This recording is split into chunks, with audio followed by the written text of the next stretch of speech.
Continuamos en El Espejo con Daniel Rivera y con Enrique García. Enrique García decía que estaba en la primera página hoy del Herald, no solo por el libro que va a publicar sobre el espionaje cubano, sino sobre una denuncia muy puntual de, según su punto de vista, qué está tramando Cuba en Colombia, si pudieras resumirlo.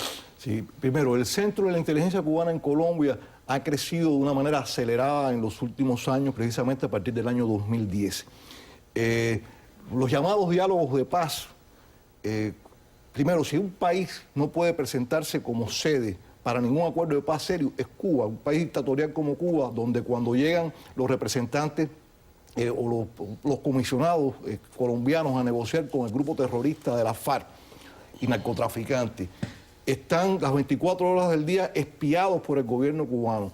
Cuba le pone cuanta trampa puede existir para comprometerlo, haciéndole perfiles psicológicos. O sea, de ese equipo de negociadores colombianos, en un proceso que ha demorado ya más de 2 años, realmente la cantidad de información y el manejo que tiene Cuba, que además, repito, no es el país más indicado para hacer escenario de una negociación, yo creo que esas negociaciones son una burla al pueblo colombiano, una burla a la democracia y lo más importante, Juan Manuel, en definitiva, es un plan de Cuba para sencillamente lograr, todos queremos la paz en Colombia, pero una cosa es la paz con justicia y otra cosa es la paz con impunidad. Y lo que se está buscando es una paz con impunidad para que entonces esos terroristas dentro de un tiempo estén sentados en la presidencia de Colombia, en el Congreso colombiano, en las alcaldías colombianas, y después no se queda ahí la película, porque la hemos vivido en América Latina. Después van a hacer lo mismo que en Venezuela, que en Ecuador, que en Nicaragua y que en Bolivia. A los 6 meses van a llamar a una asamblea constituyente,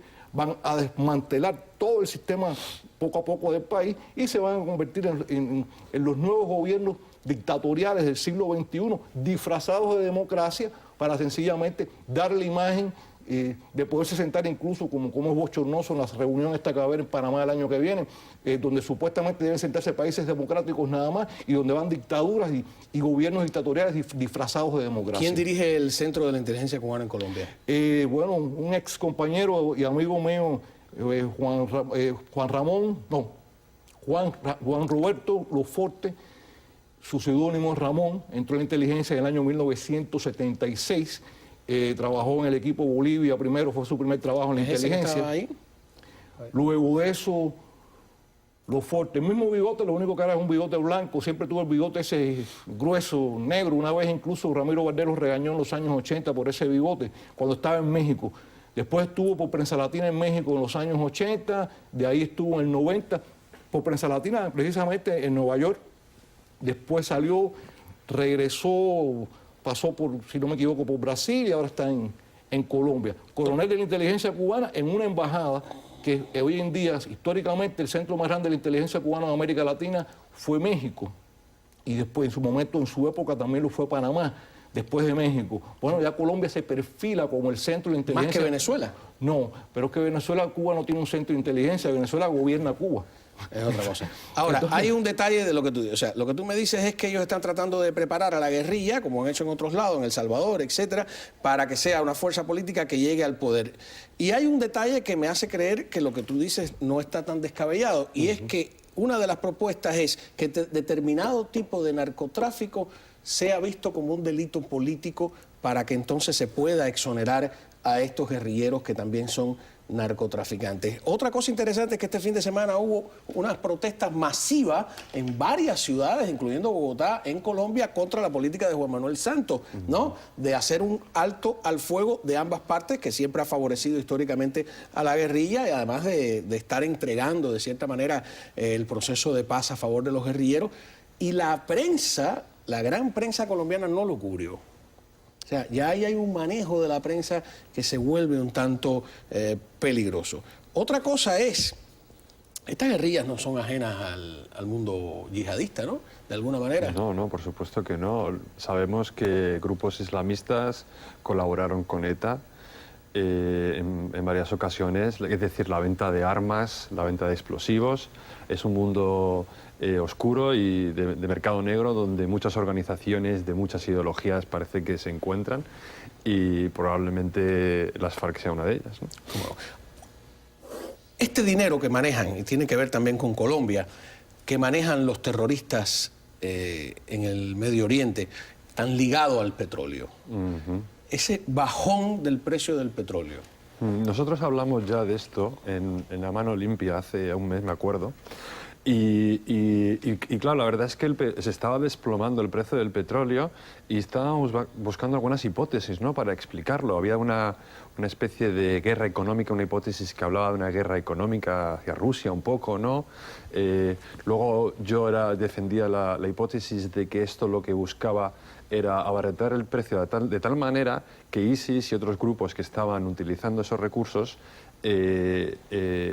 pues no sacaran esos réditos. Lo que pasa es que en esta hipótesis a mí me molestaba un poco la posición de la OPEC y de Arabia Saudí. No entendía muy bien porque si estaban colaborando o no, o sea, su posición me parecía un poco extraña. Pero, por ejemplo, ¿Qué Arabia Saudí, le encontraste? yo veo que Arabia Saudí ahora mismo, por ejemplo, no está haciendo nada, está secundando, prefiere seguir esta política. No quiere, como que no quiere dar esa sensación de que ha cundido el pánico, ni mucho menos en los mercados del Golfo, y está manteniendo, vamos a decir, la compostura. ¿Hasta cuándo? No lo sé. No. Volviendo al tema de Colombia, tenemos las declaraciones de un joven, ¿nos los traes tú? ¿Quién es este joven, brevemente?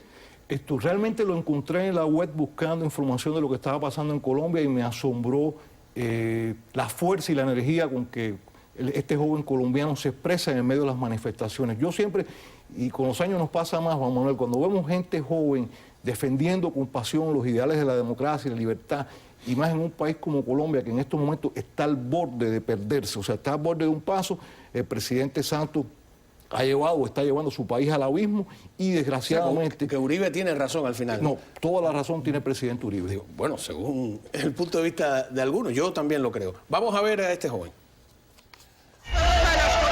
Manifestamos hoy, no soportamos más la guerrilla dentro de nuestras universidades, no soportamos más que lleven el conflicto a un claustro donde se debe aprender, donde es para educarse y no para formar guerrilleros, y no soportamos más profesores ideólogos de comunistas, ideólogos de Castro, ideólogos de la FARC y del ELN.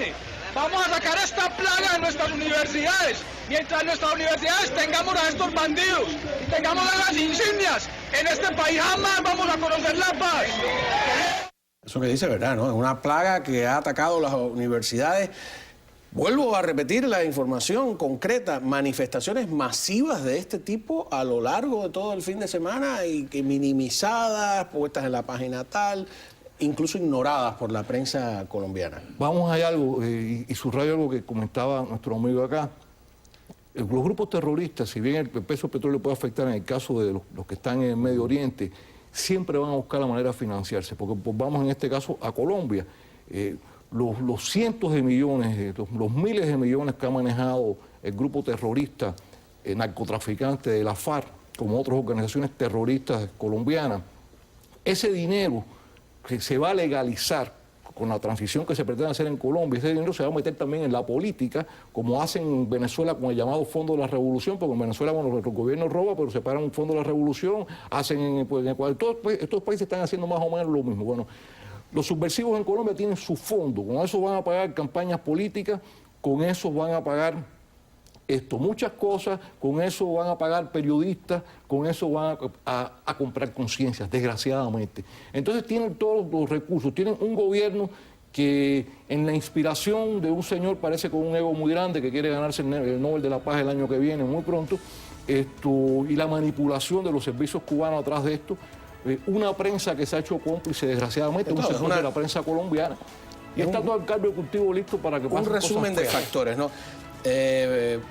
Vamos a una pausa, ¿no? Con una frase de Napoleón cuando le preguntaron 3 cosas que necesita para ganar la guerra. Dijo, dinero, dinero y dinero. A lo mejor cortándole el dinero a estos terroristas se gana parte de la guerra. Volvemos enseguida.